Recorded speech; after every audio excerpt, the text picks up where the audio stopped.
একজন আল্লাহর ওলি, নাম হলো জুরাইজ। জঙ্গলে থাকেন, আল্লাহ আল্লাহ জিকির করেন, জঙ্গলের মধ্যে থাকেন, আল্লাহর গোলামি করেন। এই অবস্থায় মা 2 দিন গেল, মা বাহির থেকে ডাক দিয়া কই, বাবা জুরাইজ। জুরাইজ তখন নামাজের মধ্যে মগ্ন। মার ডাক শোনার পরেও তিনি নামাজ ভাঙ্গেন নাই। তিনি মনে মনে ভাবতেছিল নামাজটা শেষ করি, এরপরে দরজা খুলে দেখবো আম্মা কেন আসছে, কেন ডাকে। কিন্তু দরজা খোলার পর তাকায় দেখে মা নাই, মা অপেক্ষা করে বাড়ি চলে গেছে। দ্বিতীয় দিন মা আবারও আসছে, আইসা দরজার পাশে আইসা ডাক দেয়, বাবা জুরাইজ। এই দিনও জুরাইজ নামাজের মধ্যে মগ্ন। জুরাইজ তখনও মনে মনে ভাবতেছে নামাজ শেষ করি, তারপরে মার ডাকে জবাব দিব। নামাজ শেষ করে দরজা খুলে তাকায় দেখে মা নাই, মা আবারও চলে গেছে। তৃতীয় দিন আবারও মা আসছে, আইসা দরজার পাশে ডাক দিছে, বাবা জুরাইজ। ওই দিনও জুরাইজ নামাজে মগ্ন। জুরাইজ মনে মনে ভাবতেছে নামাজ শেষ করে মার ডাকে জবাব দিব, কিন্তু না, ওই দিন যখন মা যায় তখন মা একটা বদদুয়া দিয়ে যায়। বদদুয়া, মায়ের বদদুয়াটা দিয়েছিল, বাবা 3 দিন আইলা দরজার পাশে দাঁড়ায় দাঁড়ায় ধরে ডাকলাম, কিন্তু তুই দরজায় পাশে ডাকার শোনার পরও, আমার আওয়াজ শোনার পরও তুই দরজা খুললি না। ঠিক আছে, তুই তোর ইবাদত কর, তুই তোর আল্লাহর জিকির কর। আমি মার ডাকে যখন জবাব তুই দিলি না, আল্লাহ যেন তোকে কোনো বেশ্যা নারীর ফান্দে ফালায়। মা যখন বদদুয়া দিয়া গেল, বাবা তোরে যেন আল্লাহ কোনো বেশ্যা নারীর ষড়যন্ত্রের মধ্যে ফালায়। বেশ কিছুদিন পর ওই এলাকার মধ্যে একটা মেয়ে অবৈধভাবে মেলামেশার পর একটা বাচ্চা পেটে আসে। এই বাচ্চা গর্ভপাত হয়। মানুষেরা যখন জিজ্ঞেস করি তোর বাচ্চা আসলো কোত্থেকে, তোর তো বিয়ে হয় নাই, সাথে সাথে এই মেয়েটা কয় আমার বাচ্চার বাপ হইল ওই যে জঙ্গলের মধ্যে আল্লাহ আল্লাহ জিকির করে তোমাদের ফির, এই ফিসাব হলো আমার বাচ্চার বাপ। নাউজুবিল্লাহ। আল্লাহর ওলি জুরাইজ আসমানটা যেন ভেঙ্গে তার মাথায় পড়লো। কত বড় অপবাদ, কত বড় অপবাদ! কারণ একজন আলেমের উপরে নবীর একজন নায়েব, অথবা নবীর একজন আল্লাহর একজন নবী, সম্মানিত মানুষের সম্মান যদি নষ্ট করতে হয়, একটা নারী কেলেঙ্কারি কোন রকম বাজায় দিলেই সারে। ঠিক কিনা জোরে বলেন? সম্মানী মানুষের সম্মান নষ্ট করার জন্য নারী কেলেঙ্কারি একটাই যথেষ্ট। এর জন্য রে যুবক, একটু মন দিয়ে শোনো, মন দিয়ে শোনো। জুরাইজ তখন আল্লাহ কোন পরীক্ষায় তুমি ফেলাইছো মালিক, আমি বুঝে গেছি। আমার মা কিন্তু যাওয়ার সময় এরকম একটা বদদুয়া গেছিল, আমার কানে বাজছে, মনে হয় মার বদদুয়াটাই কবুল হয়ে গেছে। ঠিক না? জুরাইজ কয় আল্লাহ ভুল করেছি, মা ডাকে জবাব দেই নাই, আল্লাহ চরম ভুল, আর জীবনে এমন ভুল করবো না। আজ এখনই আমি যাই আমার কাছে মাপ চাইবো। আল্লাহ তুমি আমাকে এই বিপদ থেকে উদ্ধার করো। আল্লাহ তুমি আমাকে বেইজ্জত করো না। ইজ্জত দেওয়ার মালিক আল্লাহ, বেইজ্জত করার মালিক ওকে। ওয়া তুইজ্জু মান তাশাউ ওয়া তুযিল্লু মান তাশাউ বিয়াদিকাল খায়র। আল্লাহ কয় ইজ্জত আমার হাতে, বেইজ্জত আমি আল্লাহর হাতে। এজন্যই জুরাইজ কয় আল্লাহ একটু ইজ্জতটা বাঁচাও, আল্লাহ তুমি বেইজ্জতির হাত থেকে বাঁচাও। সাথে সাথে জুরাইজকে আল্লাহ অন্তরের ভিতরে ইলহাম করে কার দেয়, এ জুরাইজ এই মহিলারে জিগায় লাভ নাই, বাচ্চার বাপ কেডা? এই বাচ্চারে তুমি জিগাও এই বাচ্চার বাপ কেডা। সুবহানাল্লাহ। জোরে কোন না। জুরাইজ কয় এ বাচ্চা কহ। বুখারী শরীফের মধ্যে ইমাম বুখারী আনছে, এই ছোট বাচ্চার পেটের মাঝে কি গুতা মারছে জুরাইজে। মারকুলো পেটে গুতা দেখো, খসেন তোর আব্বা কেডা? কোয়ার লগে লগে বাচ্চার জবান খুলে গেছে। বাচ্চায় কয় মানুষেরা শুনো, আমার বাপ হুজুর না, আমার বাপ হলো ওই যে রাখাল, বন্ধ গরু রাখালি করে। এই হলো আমার বাপ। মুহূর্তের ভিতরে মানুষগুলা জুড়াই আল্লাহর ওলির পা ধরে মাপ চাইতে লাগলো। আর কয়, হুজুর হুজুর আপনার ঘরটা ভাঙছি, আমরা ভুল করছি হুজুর। একটা দুধের বাচ্চা তার বাপের কথা কয়ে দিছে। কত বড় সাক্ষী! মানুষের সাধারণ কোনো মানুষ, বড় কোনো মানুষ যদি সাক্ষী দিতে হয় তো আমরা মনে করতাম পক্ষ লয়, পক্ষ বিপক্ষের বিষয় থাকতো। কিন্তু একটা দুধের বাচ্চা যখন সাক্ষী দেয়, এই বাচ্চাটা পক্ষ বিপক্ষ বুঝে। জোরে বলেন, নিরপেক্ষ ভাবে, একদম পক্ষ বিপক্ষ কোনো পক্ষ না নিয়ে বাচ্চাটা সাক্ষী দিছে। হুজুর আমরা ভুল হয়ে গেছে, হুজুর মাফ করে দেন, হুজুর আপনার ঘরটা আমরা আবার বিল্ডিং করে দেই, আসিল কাঁচা ঘর বিল্ডিং করে দেই। জুরাইজ কয়, এটা তোমরার দোষ না, তোমাদের কোনো অন্যায় হয় নাই, তোমাদের কোনো দোষ হয় নাই, দোষটা আমারই। কিরকম? গন্ডগোল আমি লাগাইছি মার ডাকে জবাব না দিয়া। সুবহানাল্লাহ বলে কর। এজন্য কিতাবের ভিতরে লিখেন, ফরজ নামাজের ভিতরে যদি তুমি থাকো যুবক, ফরজ নামাজের ভিতরে যদি তুমি থাকো আর তোমার মা তোমাকে ডাক দেয়, পাশের রুম থেকে তোমার বাবা তোমাকে ডাক দেয়, তখন শরীয়তের মাসালা কি? আর নফল নামাজের ভিতরে যদি তুমি থাকো, বাপ মা যদি তোমার ডাক দেয়, তখন মাসালাটা কি? শরীয়তের একটা মাসালা জানা, 70 রাকাত নফল নামাজ পড়ার থেকেও বেশি সওয়াব। এই মাসলাটা শুনতে কার কার ইচ্ছা আছে তো হাত উঠে দেখেন। মাশাআল্লাহ, মনোযোগ আছে তাইলে আলহামদুলিল্লাহ, ঠিক না? একটু জিকির করেন, লা ইলাহা ইল্লাল্লাহ জুড়ে।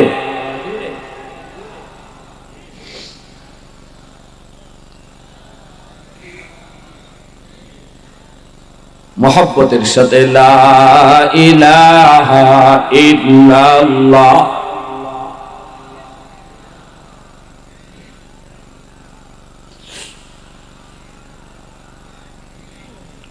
লা ইলাহা ইল্লাল্লাহু মুহাম্মাদুর রাসূলুল্লাহ। জোরে সুরে বলি সাল্লাল্লাহু আলাইহি ওয়াসাল্লাম। একটু মন দিয়ে শুনো। মাসালাটা হলো, আমি আর আপনি যদি নফল নামাজের মধ্যে থাকি, আর বাপ মা যদি আপনাকে পাশের রুম থেকে ডাক দেয়, মা যদি না জানে, বাবা যদি না জানে, তুমি আমি যে নামাজের ভিতরে দাঁড়াইছি, সন্তান নামাজ পড়ে মা জানে না, বাবাও জানে না, পাশের রুম থেকে বাবাই ডাক দিল, এ বাবা আব্দুর রহিম, এ বাবা আব্দুল করিম। যদি নামাজ নফল নামাজ হয়, শরীয়তের মাসালা হলো সাথে সাথে নামাজ ভাঙতে হবে। নামাজ ভাঙতে হবে, কি করতে হবে? মা ডাকে জবাব দিতে হবে, বাবা ডাকে জবাব দিতে হবে। নামাজ ভাঙিয়ে যায় কইতে হবে, আম্মা কেন ডাকছো, আব্বা তুমি কেন ডাকছো? যদি নামাজ নফল নামাজ হয়, যদি কোন নামাজ হয়, নফল ফরজ ওয়াজিব এগুলো বুঝি তো, হ্যাঁ? আজকে যে এশার নামাজ আপনারা পড়ছেন, এশার নামাজের ফরজ কয় রাকাত কই? হ্যাঁ? নফল কয় রাকাত? মাঝখান থেকে একজন এখন নফল কয় রাকাত? নফল 2 রাকাত। ওয়াজিব কয় রাকাত? এশার ওয়াজিব কয় রাকাত? মাশাআল্লাহ। তাহলে নফল ফরজ ওয়াজিব আমরা বুঝি তো আলহামদুলিল্লাহ। তো নফল নামাজি যদি সন্তান থাকে, শরীয়তের মাসালা হলো, মা যদি ডাক দে, বাবা যদি ডাক দে, ও বাবা কই রে, তখন আপনি আর রুকুতে যাইতেন না, সুজা নামাজ ভাঙ্গিয়া মার ডাকে জবাব, বাবার ডাকে জবাব। আম্মা কেন ডাকছো? কোনো আওয়াজ নেই, নফল নামাজ থেকে মার ডাকের সওয়াব বেশি। আর যদি ফরজ নামাজে থাকেন, শরীয়তের মাসালা হলো, যদি ফরজ নামাজের মধ্যে আপনি থাকেন, তাহলে আপনি একটু খেয়াল করে দেখবেন, আম্মা কেন ডাক দিয়েছে, বাবা কেন ডাক দিয়েছে, ডাকটা কি ইমার্জেন্সি ডাক নাকি একটু পরে গেলেও হবে? যদি আপনি বুঝেন মার ডাকটা বড় ইমার্জেন্সি, মা বিছানা থেকে পড়ে গেছে অথবা বাথরুমে গিয়ে আব্বা পিছলা খেয়ে পড়ে গেছে, ওই অবস্থায় সন্তানকে ডাক দিছে, বাবা, এ বাবা কই রে, মানে ডাকের একটা নমুনা আছে না, কি ভাই জোরে কোন আছে না? মা দুর্বল, বিছনা থেকে পড়ে, ওরে বাপ রে কই রে বাবা, ওই অবস্থায় শরীয়তের মাসালা হইলো ডাকের নমুনা দেখে আপনি বুঝতেন ইমার্জেন্সি ডাক, যদি ইমার্জেন্সি হয় ফরজ নামাজ বাতিল, সাথে সাথে মার ডাকে জবাব দিতে হবে। ভালো করে বুঝেন, একটা মাসালা কইতেছি, কিন্তু এই মাসলাটা লইয়াও যদি আজকে ওয়াজ মাহফিল থেকে যান, তবু আজকের ওয়াজে আসা বসাটা সার্থক। একটা মাসালা লইয়া যাইতেছেন, আমি মাহফিলের শেষে বয়ানের আগে যে কোনো একজনকে দাঁড় করায় মাসলাটা জিগাইব, যে কোনো একজন এখানে দাঁতজন আছে, যে আমি এই নামাজের ব্যাপারে মার ডাকের বাবার ডাকের মাসলাটা একটু করেন, পারবেন না ইনশাল্লাহ? দেখ মনে পারেন কিনা। আবার নি জান গা আমার বয়ানের শেষ হওয়ার আগে হুজুর আবার আমারে নি জিগায় কোন বিপদে পড়ি। আর যদি আপনি বুঝেন ডাকটা ইমার্জেন্সি না, এমনি ও বেটা বাবা কই রে আব্দুর রহিম, তা আপনি যদি বুঝেন যে না এই ডাকটা মা আমারে ইমার্জেন্সি না, বিপদে পড়ে ডাকতেছে না, আমি নামাজ শেষ করে গিয়েও যদি বলি আম্মা আমি নামাজে আসলাম, তখন মা রাগ করতো না। ইমন যদি হয় তখন ফরজ নামাজ পড়বেন, ডাকে জবাব দিবেন না, নামাজ শেষ করবেন। নামাজ শেষ করে যায় কইবেন আম্মা আমি নামাজে আসলাম, আব্বা আমি নামাজে আসলাম, কেন ডাক দিছেন, ডাকটা শুনবেন। মাসালাটা মনে থাকবে, মনে থাকবে ইনশাআল্লাহ। আমার ভাইরা বন্ধুরা, যুবক, এজন্য বলতেছিলাম আল্লাহর ওলি এই তিনটা শিশু বাচ্চা মার কোলে থাকতে তারা এরকম কথা কইছে। এই যুবক মুসা নবী একদিন আল্লাহকে জিজ্ঞেস করে, মালিক জান্নাতে আমার বন্ধু কে হবে একটু বলবানি? আল্লাহ পাক কয়, মুসা তুমি যাও অমুক বাজারে গিয়ে দেখো একজন মানুষ গরুর গোশত বিক্রি করে। গরুর গোশত যে বিক্রি করে আমাদের এলাকায় কসাই করে, আপনাদের এলাকায় কি করে? মুসা নবীর আল্লাহ কয়, মুসা জান্নাতি তোমার বন্ধু কে হবে তোমার দেখতে বুঝি মন চায়? মুসা নবী কয়, হো মালিক দেখতে মন চায়।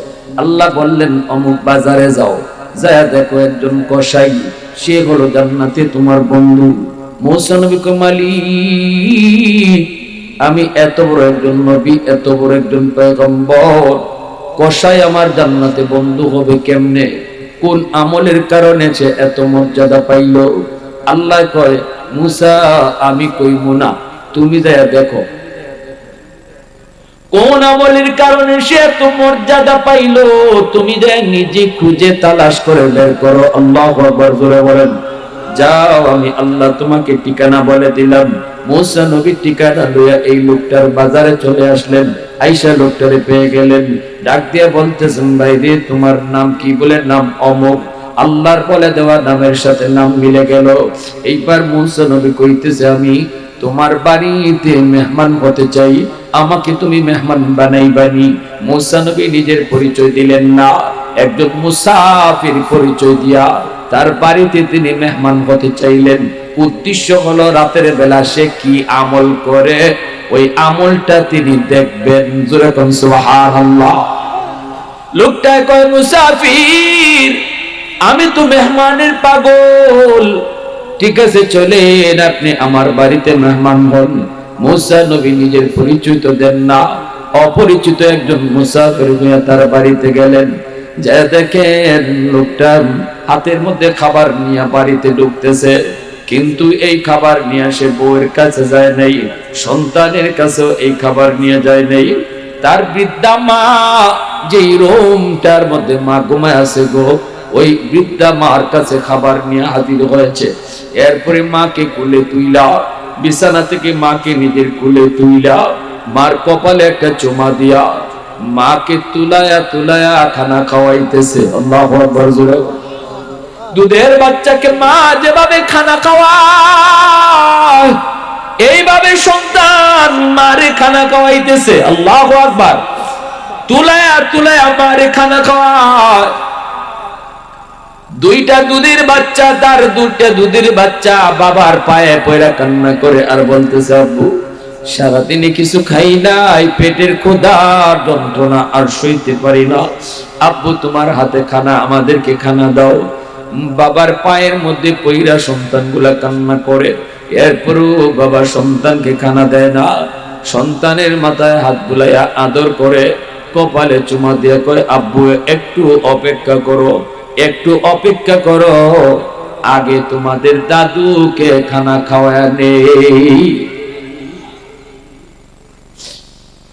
মুসা নবী কয়, আমি দেখতেছি মা সন্তানের হাতে খানা খায় আর বিড়বিড় করে, কি যেন দোয়া করে, সন্তানের জন্য মা দোয়া করে।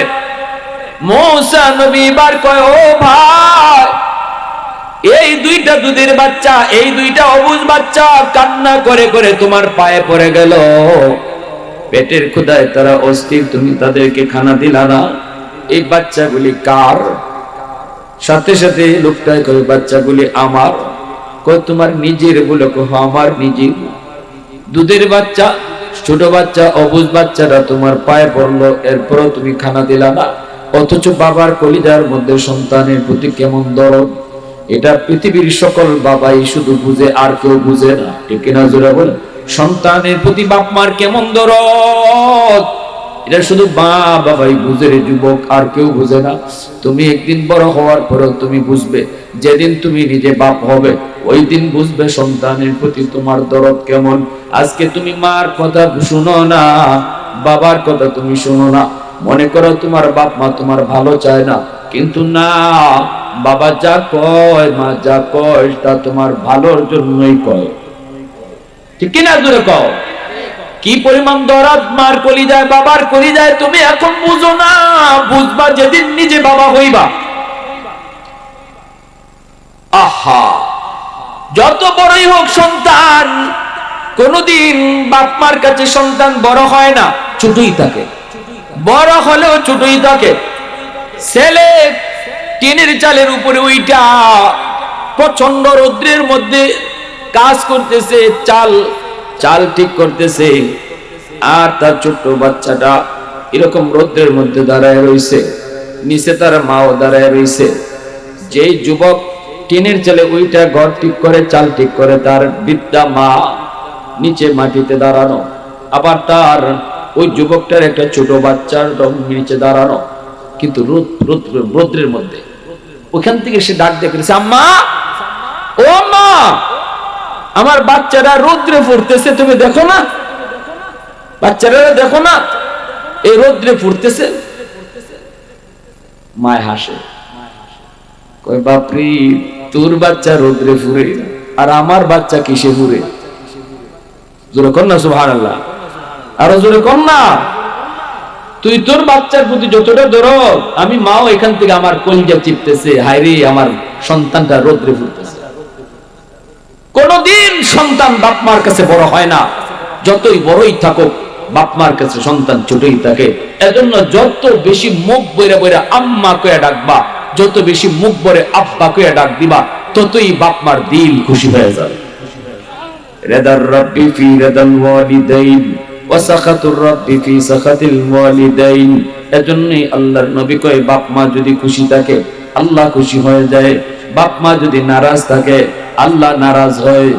মা বাবারে খুশি কইরা আল্লাহকে খুশি করা যায়, আর বাপ মারে নারাজ করলে আল্লাহ নারাজ হয়।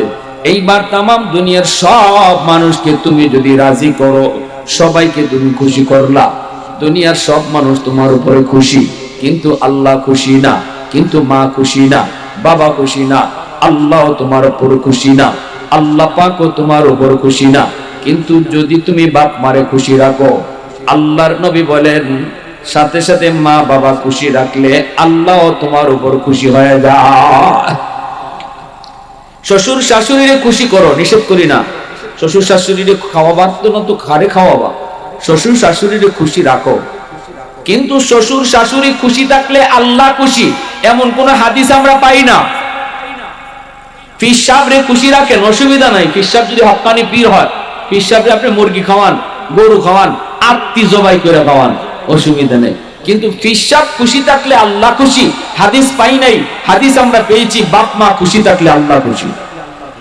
তাহলে তুমি দুনিয়ার সব মানুষকে খুশি করো, পীর সাহেবরে খুশি করো, শ্বশুর শাশুড়িরে খুশি করো, কোনো আপত্তি নাই।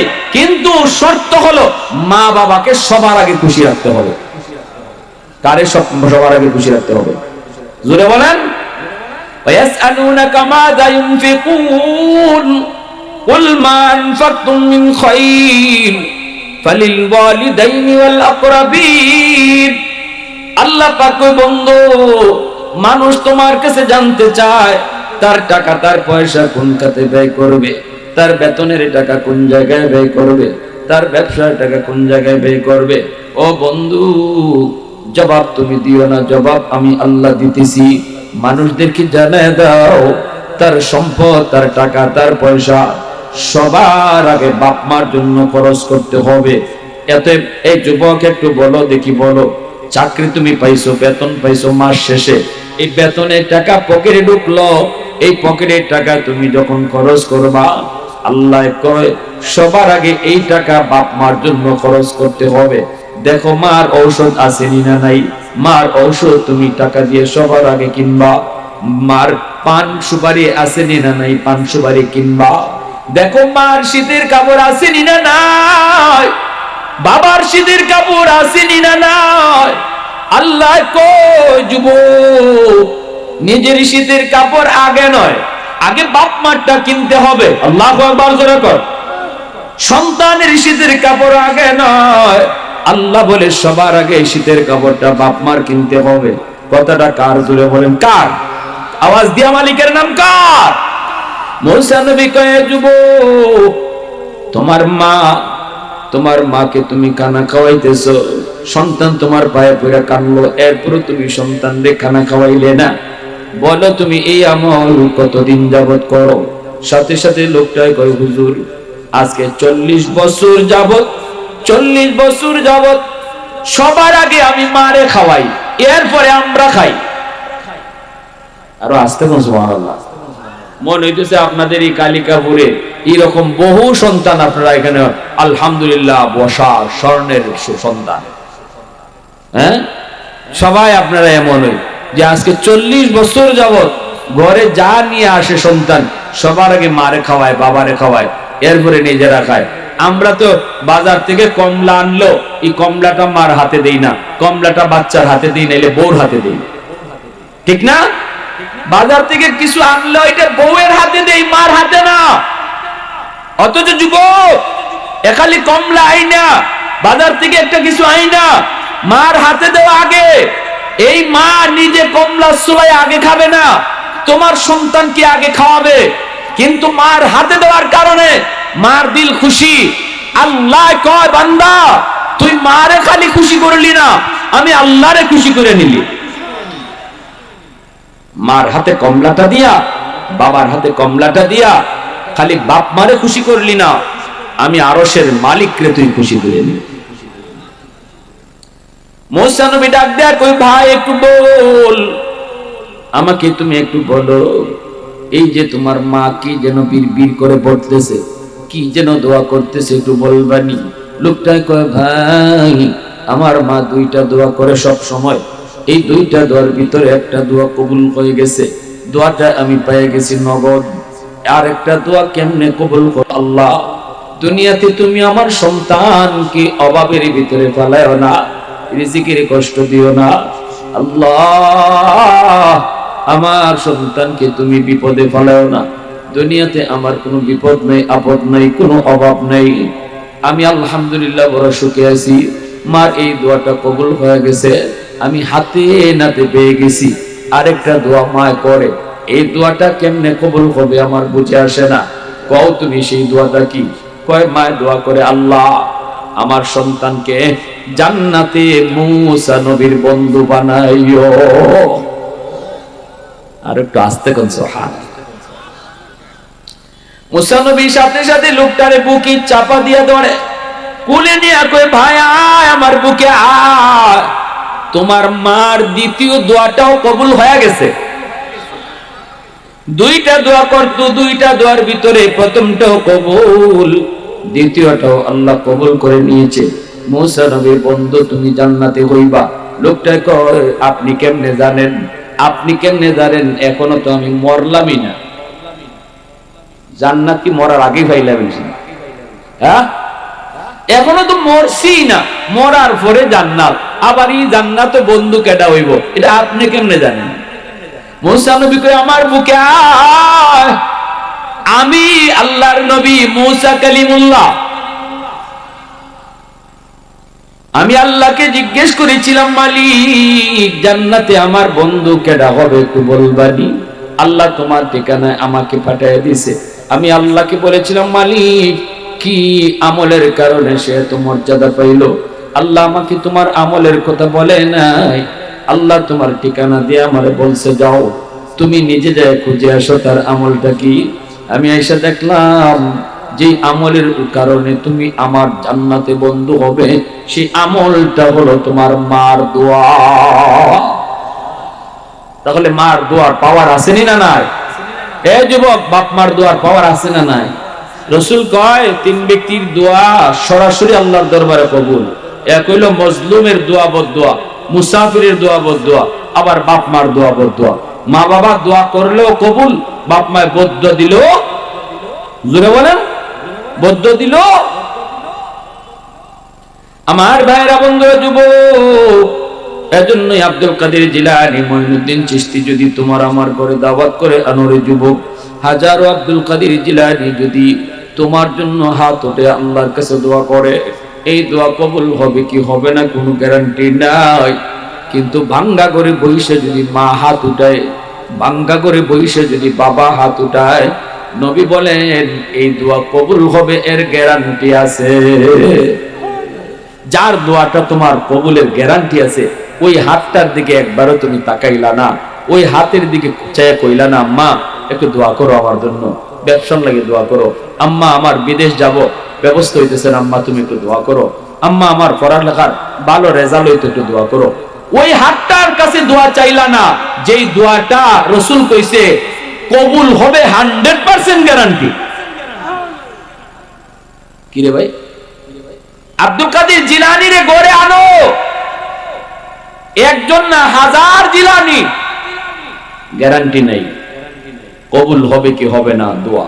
কিন্তু রাসূল কয় মার দোয়া বাবার দোয়া কবুল হবে, এর গ্যারান্টি আছে। কি কইতেন কোন আর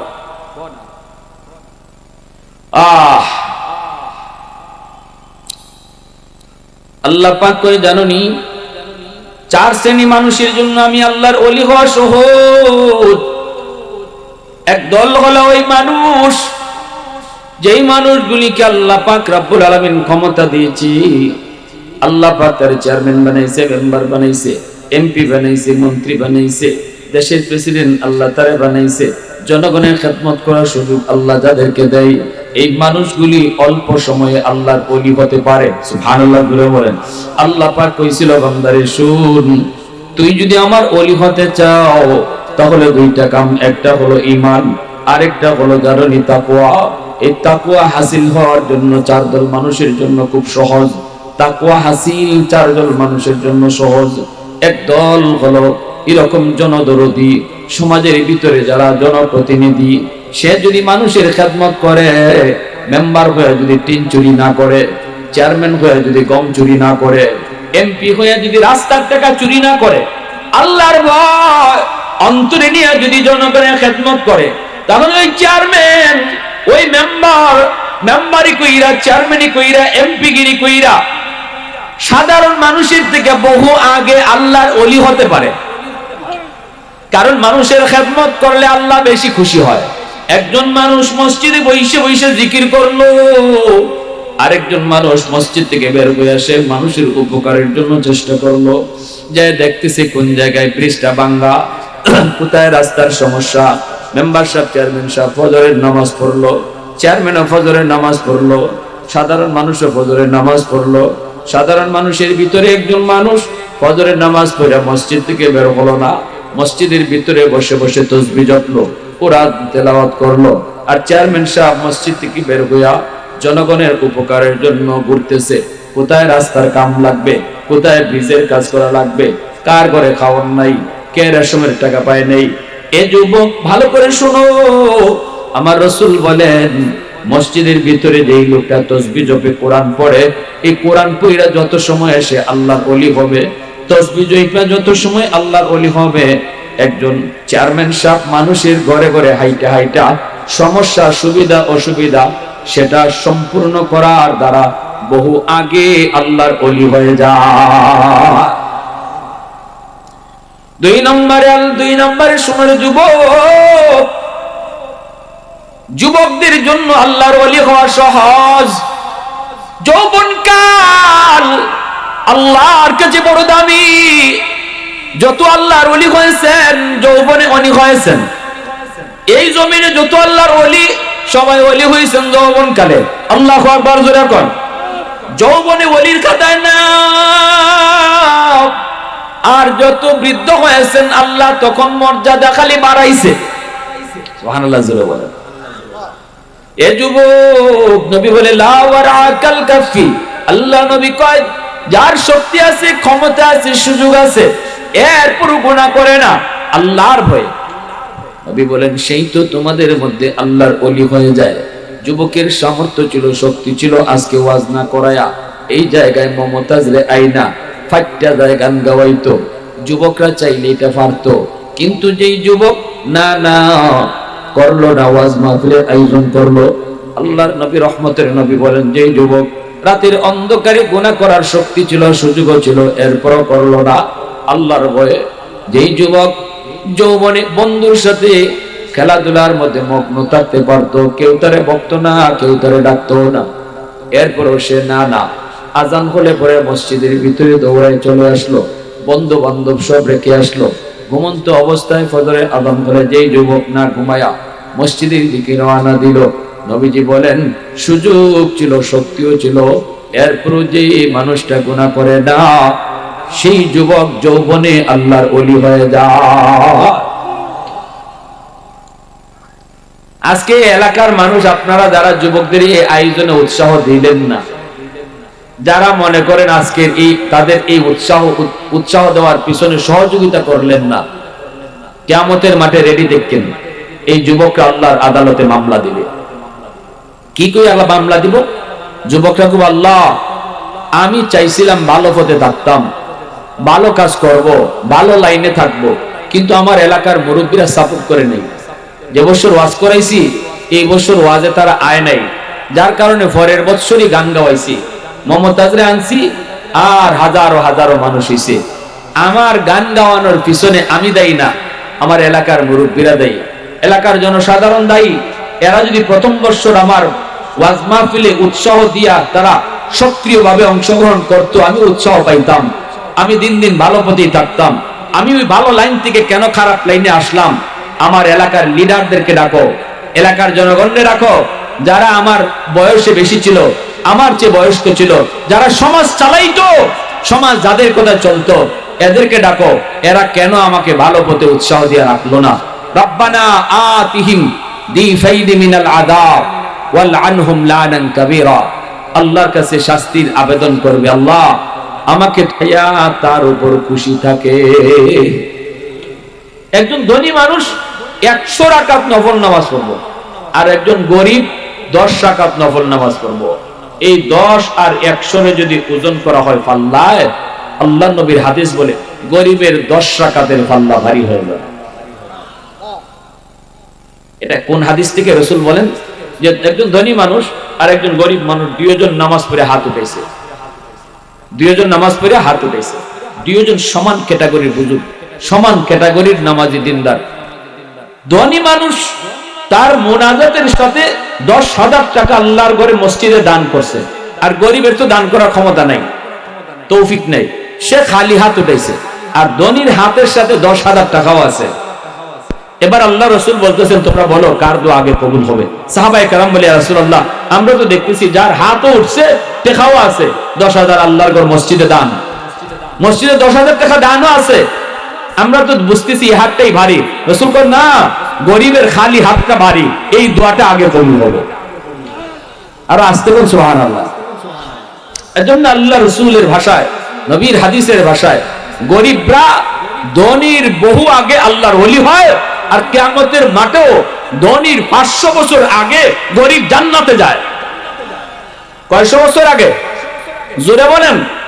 ইন্নামাল ফুকারা ইয়াদখুলুনাল জান্নাতা ক্বাবলাল আগনিয়া বি500 সানা।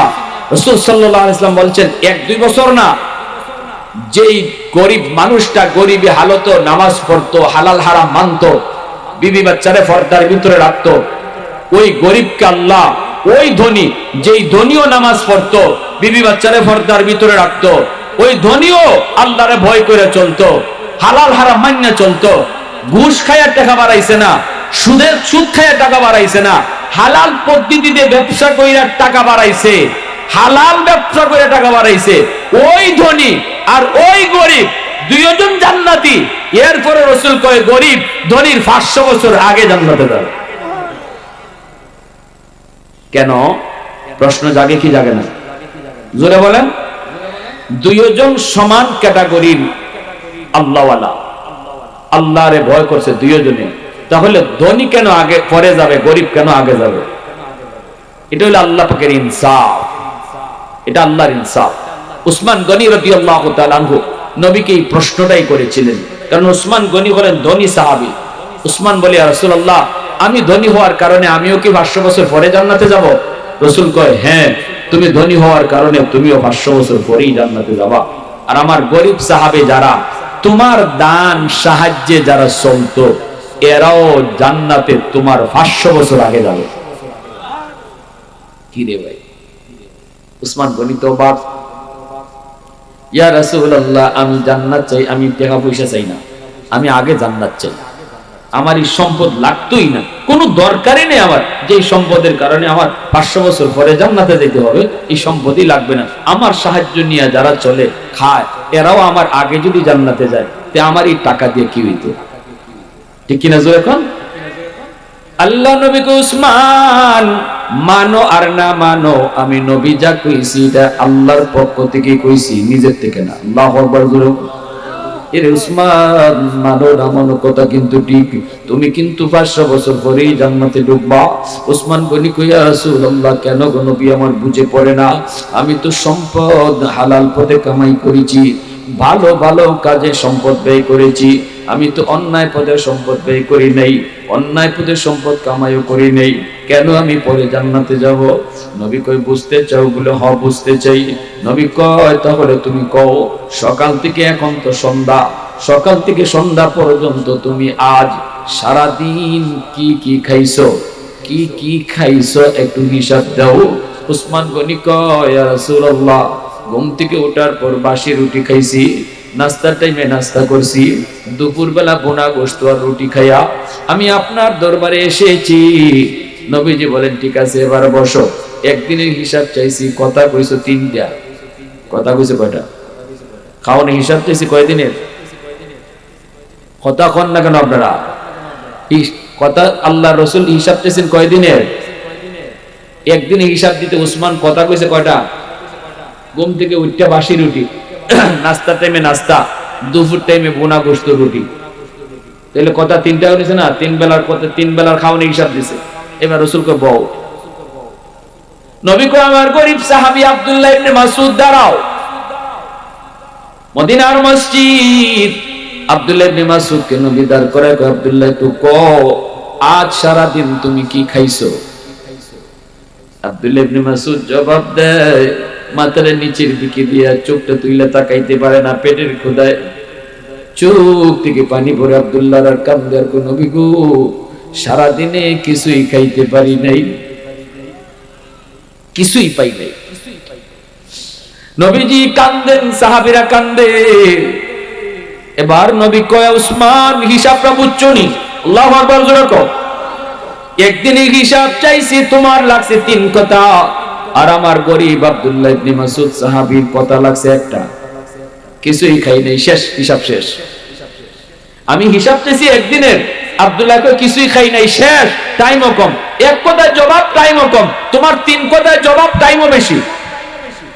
কিয়ামতের মাঠে আল্লাহ ডাকবো, আনুমরিহি ফিমা আফনাহু ওয়া আন শাবাবিহি ফিমা আবলাহু, দুনিয়াতে তোমার জীবন কোন পথে কামাইছো, ওয়ান মিন মালিহি মিন আইনা ইকতাসাবাহু ওয়া ফিমা আনফাকাহু, সম্পদ কোন পথে কামাই করেছো, কোন পথে ব্যয় করেছো। এই উসমান, আল্লাহ যখন তোমার সম্পদের হিসাব নিব হাসরের মাঠে, সম্পদ তোমার বেশি, হালাল পথে তুমি সম্পদ কামাই করেছো, সবকিছু ঠিক আছে, হালাল পথে সম্পদ তুমি ব্যয় করেছো, তাও ঠিক আছে, কিন্তু বেশি সম্পদ হওয়ার সময় লাগবে বেশি, ঠিক না? তোমার পিছনে দাঁড়ায় থাকবে আমার আব্দুল্লাহর মতো গরিব সাহাবী। আল্লাহ তখন নজর করবো গরিবের দিকে। আল্লাহ তখন আব্দুল্লাহরে ডাক দিয়ে কইবো, আব্দুল্লাহ, উসমানের পিছনে বয়ে থাকলে তোমার টাইম লাগবে বেশি, কারণ উসমানের সম্পদ বেশি, হিসাব দিতে টাইম লাগতেছে। হিসাব তোমার ঠিক আছে, সব ঠিক, কিন্তু টাইম তো বেশি লাগতেছে। পিছনে গরিব, এই গরিবের দিকে আল্লাহ নজর করে কইব, তুমি বাইপাস আসো। আল্লাহু আকবার। ধনীদের লাইন থেকে আল্লাহ গরিবদেরকে কইব, তোমরা এই লাইনে দাঁড়ায় না, তোমরা বাইপাস হিসাব দিতে আসো, কারণ তোমরা সম্পদ কম, সময় লাগবে কম। ওই দিন আমার আব্দুল্লাহকে আল্লাহ বাইপাস নিয়ে কইব, আব্দুল্লাহ একটু কও, সম্পদ কোন পথে কামাই করেছো, সম্পদ তুমি কোন পথে ব্যয় করেছো। তখনই আল্লাহ পাক রব্বুল আলামিনের কাছে যখন এই কথা কইব, সম্পদ কোন পথে কামাই করছো, কোন পথে ব্যয় করেছো, তখন আল্লাহ পাক রব্বুল আলামিন কইব, কও। ধনীরা হিসাব দিব, আর আমার আব্দুল্লাহ কইব, আল্লাহ এত সম্পদ এমনে কামাইছি, এমনে ব্যয় করছি, এক কথায় শেষ। তোমার কোটি কোটি টাকার ইন্ডাস্ট্রি, এই যে ফ্যাক্টরি, সব তুমি হালাল পথে কামাইছো, অবৈধ পথে না। ফ্যাক্টরিটা বানাইতে কোটি কোটি টাকা যে লাগছে, এই টাকাটা কোত্থেকে আইছে, এটা হিসাব দিতে হইব না আল্লাহরে।